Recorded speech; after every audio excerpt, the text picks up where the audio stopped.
छी हसीन ओ त बुझाई छो छै मस्त जवानी हमर हम छौरी छी हसीन अच्छा हम तोरा सन सन छौरा के नहीं करबो रे पसीन किया के बट कहबे तू टेंशन हटा देबोगे अच्छा बट कहबे तू टेंशन हटा देबोगे तोरा पहकर के छाती सटा लेबोगे तोरा पहकर के छाती सटा लेबोगे अच्छा। एक मिनट में तोहरा पटा लेबोगे एक मिनट में तोहरा पटा लेबोगे मुहे कर देबो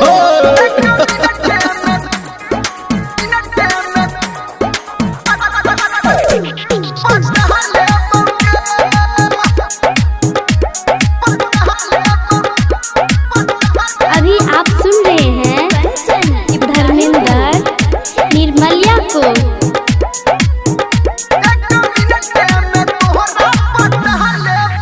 घर में चार नाई काज है और नाई करे छे खाली फुटानी तुरे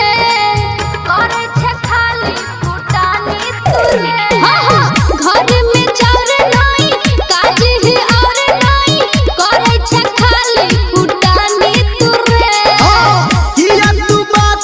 बनाब छी गे हमरा तू झूठो गरियाब छी गे रे बात कहबो त कहबे घटा देबोगे कहिया रे जे? सच कहबो त कहबे घटा देबोगे तोरा पहकर के पहजा सटा लेबोगे अच्छा। तोरा पहकर के पहजा सटा लेबोगे एक मिनट में तोहरा पटा लेबोगे एक मिनट में तोहरा पटा लेबोगे दूर जो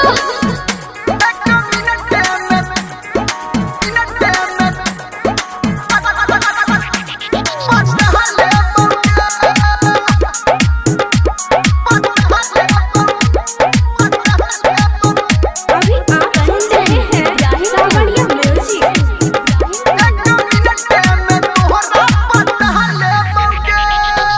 सुनधारा में निंदर हमरा अंदर तोहर कोनो सेटिंग नहीं छौ रे छौरा हो तो हम लागले छियो हाँ, सुनधारा में निंदर हमरा अंदर तोहर कोनो सेटिंग नहीं छौ राइटर सनटू के काट छी गे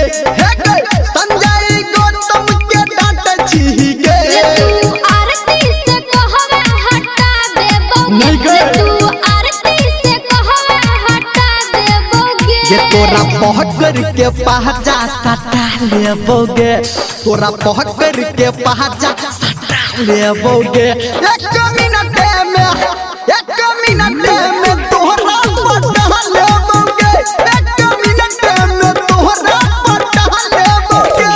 छै मस्त जवानी हमर हम छौरी छी हसीन हम तोरा सन सन छौरा के नहीं करबो रे पसीन पट कहबे तू टेंशन हटा देबोगे पट कहबे तू टेंशन हटा देबोगे तोरा पहकर के छाती सटा लेबोगे चल हट। तोरा पहकर के छाती सटा लेबोगे अच्छा। एक मिनट में